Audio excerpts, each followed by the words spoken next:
need to make a confession at the outset here. A little over 20 years ago, I did something that I regret, something that I'm not particularly proud of, something that in many ways I wish no one would ever know, but that here I feel kind of obliged to reveal. In the late 1980s, in a moment of youthful indiscretion, I went to law school. Now,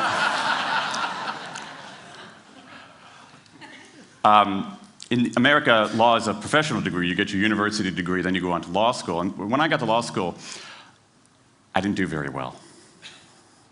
To put it mildly, I didn't do very well.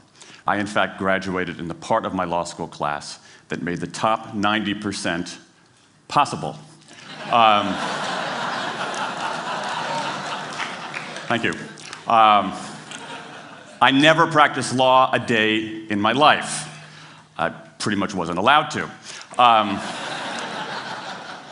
But today, against my better judgment, against the advice of my own wife, I want to try to dust off some of those legal skills, what's left of those legal skills. I don't want to tell you a story. I want to make a case. I want to make a hard-headed, evidence-based, dare I say lawyerly case for rethinking how we run our businesses. So, ladies and gentlemen of the jury, take a look at this. This is called the candle problem. Some of you might have seen this before. It was created in 1945 by a psychologist named Carl Duncker. Carl Duncker created this experiment that's used in a whole variety of experiments in behavioral science. And here's how it works. Suppose I'm the experimenter. I bring you into a room. I give you a candle, some thumbtacks, and some matches. And I say to you, your job is to attach the candle to the wall so the wax doesn't drip onto the table. Now, what would you do? Many people begin trying to thumbtack the candle to the wall. Doesn't work. Some people, and I saw somebody kind of make the motion over here, some people have a great idea where they light the match, melt the side of the candle, try to adhere it to the wall. It's an awesome idea, doesn't work. And eventually, after 5 or 10 minutes, most people figure out the solution, which you can see here. The key is to overcome what's called functional fixedness. You look at that box and you see it only as a receptacle for the tacks, but it can also have this other function as a platform for the candle. The candle problem. Now, I want to tell you about an experiment using the candle problem done by a scientist named Sam Glucksberg, who's now at Princeton University in the US. This shows the power of incentives. Here's what he did. He gathered his participants and he said, I'm going to time you how quickly you can solve this problem. To one group, he said, I'm going to time you to establish norms, averages, for how long it typically takes someone to solve this sort of problem.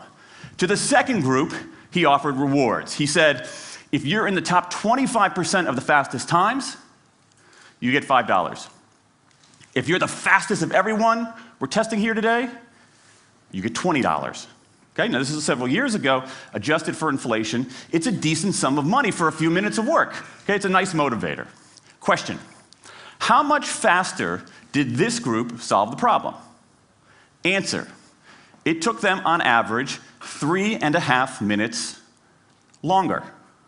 3.5 minutes longer. Now this makes no sense, right? I mean, I'm an American, I believe in free markets, that's not how it's supposed to work, right? If you want people to perform better, you reward them, right? Bonuses, commissions, their own reality show, incentivize them. That's how business works, but that's not happening here. You've got an incentive designed to sharpen thinking and accelerate creativity, and it does just the opposite. It dulls thinking and blocks creativity. And what's interesting about this experiment is that it's not an aberration. This has been replicated over and over and over again for nearly 40 years. These contingent motivators. If you do this, then you get that. Work in some circumstances, but for a lot of tasks, they actually either don't work or often they do harm. This is one of the most robust findings in social science and also one of the most ignored. I spent the last couple of years looking at the science of human motivation, particularly the dynamics of extrinsic motivators and intrinsic motivators. And I'm telling you, it's not even close. If you look at the science, there is a mismatch between what science knows and what business does. And what's alarming here is that our business operating system, think of the set of assumptions and protocols beneath our businesses, how we motivate people, how we apply our human resources. It's built entirely around these extrinsic motivators, around carrots and sticks. That's actually fine for many kinds of 20th century tasks. But for 21st century tasks, that mechanistic reward and punishment approach doesn't work, often doesn't work, and often does harm. Let me show you what I mean. So Glucksberg did another experiment similar to this, where he presented the problem in a slightly different way, like this up here. Okay? Attach the candle to the wall so the wax doesn't drip onto the table. Same deal. You were timing for norms. You were incentivizing. What happened this time? This time, the incentivized group kicked the other group's butt. Why? Because when the tacks are out of the box, it's pretty easy, isn't it? If-then rewards work really well for those sorts of tasks, where there's a simple set of rules and a clear destination to go to. Rewards, by their very nature, narrow our focus, concentrate the mind. That's why they work in so many cases. And so for tasks like this, a narrowed focus where you just see the goal right there, zoom straight ahead to it, they work really well. But for the real candle problem, you don't want to be looking like this. The solution's not over here. The solution's on the periphery. You want to be looking around. That reward actually narrows our focus and restricts our possibility. Let me tell you why this is so important.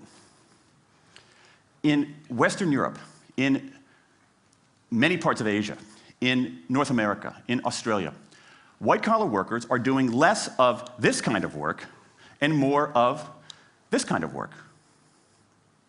That routine, rule-based, left-brain work, certain kinds of accounting, certain kinds of financial analysis, certain kinds of computer programming, has become fairly easy to outsource, fairly easy to automate. Software can do it faster. Low-cost providers around the world can do it cheaper. So what really matters are the more right-brain, creative, conceptual kinds of abilities. Think about your own work. Think about your own work. Are the problems that you face, or even the problems we've been talking about here, are those kinds of problems, do they have a clear set of rules and a single solution? No. The rules are mystifying. The solution, if it exists at all, is surprising and non-obvious. Everybody in this room is dealing with their own version of the candle problem. And for candle problems of any kind, in any field, those if-then rewards, the things around which we've built so many of our businesses, don't work. Now, I mean, it makes me crazy. And this is not, here's the thing, this is not a feeling, okay? I'm a lawyer, I don't believe in feelings. This is not a philosophy. I'm an American, I don't believe in philosophy. This is a fact. Or as we say in my hometown of Washington, D.C., a true fact. Let me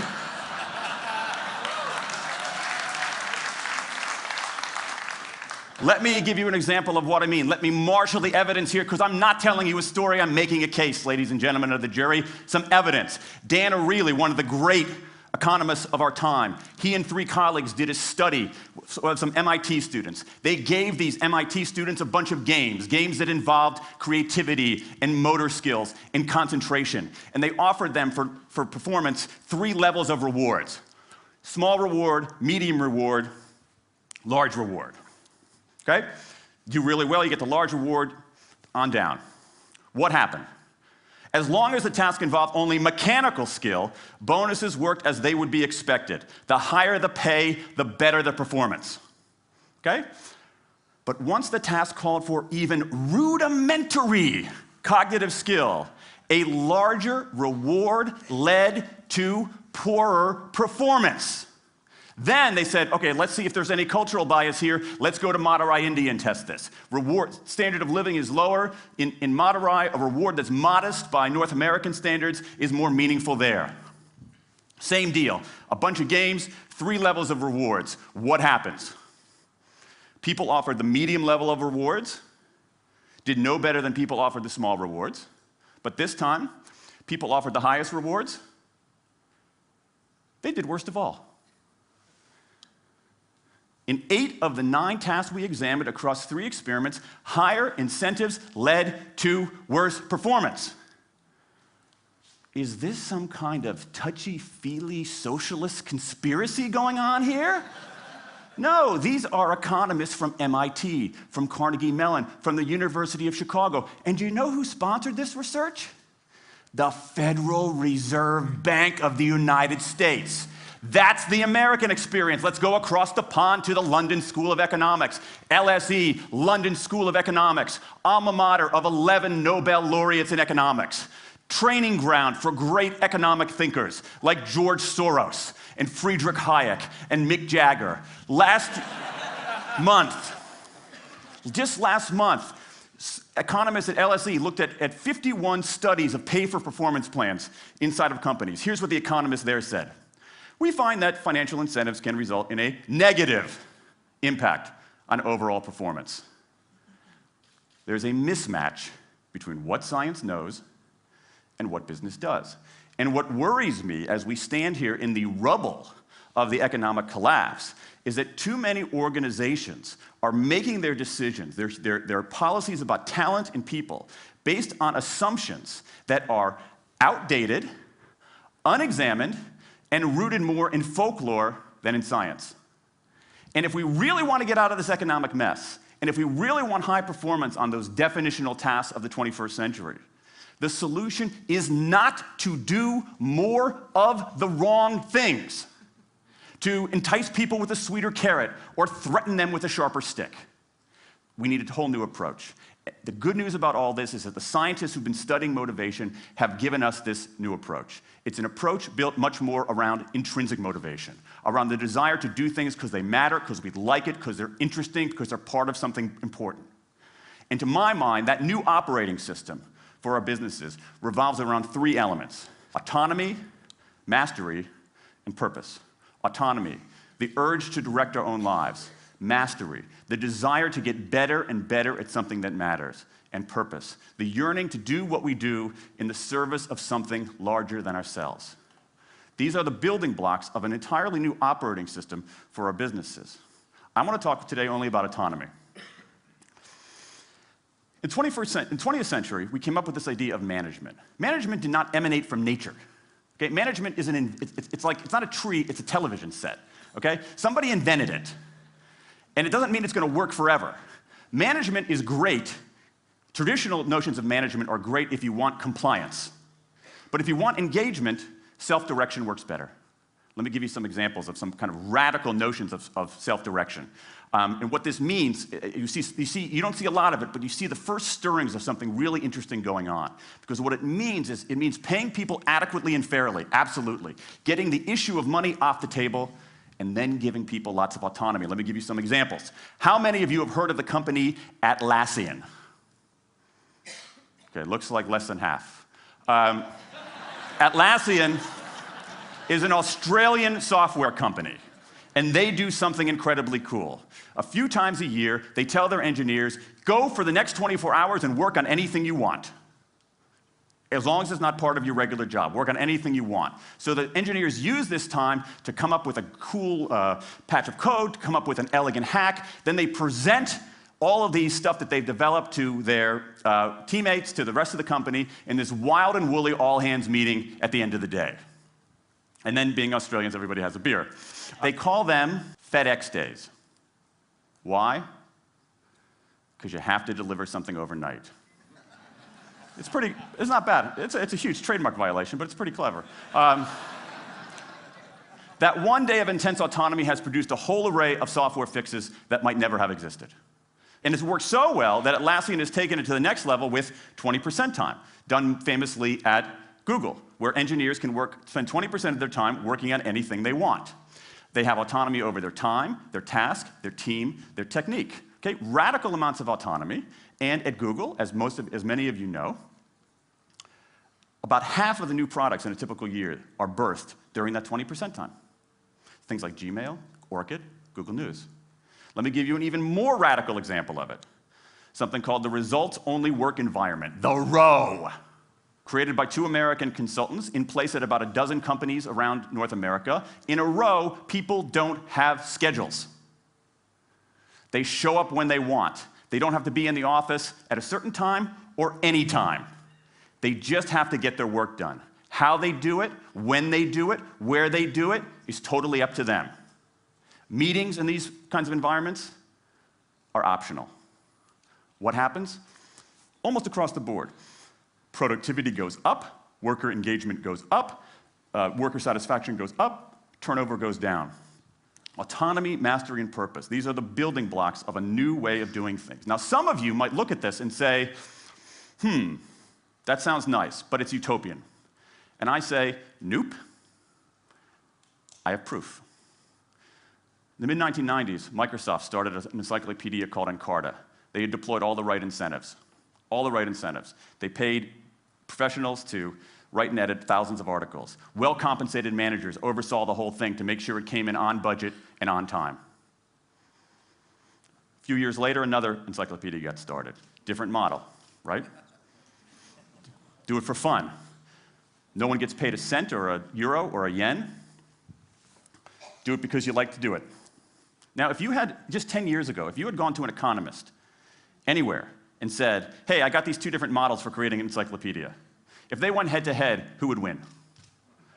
10 years ago, you could not have found a single sober economist anywhere on planet Earth who would have predicted the Wikipedia model.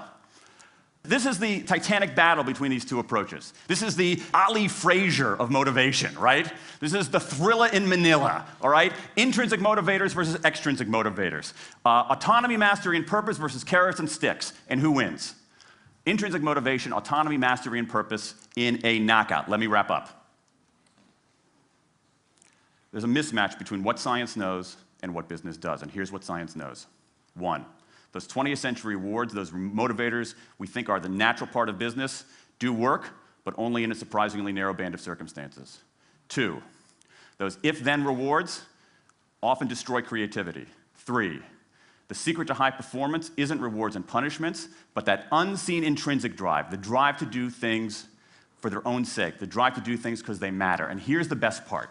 Here's the best part. We already know this. The science confirms what we know in our hearts.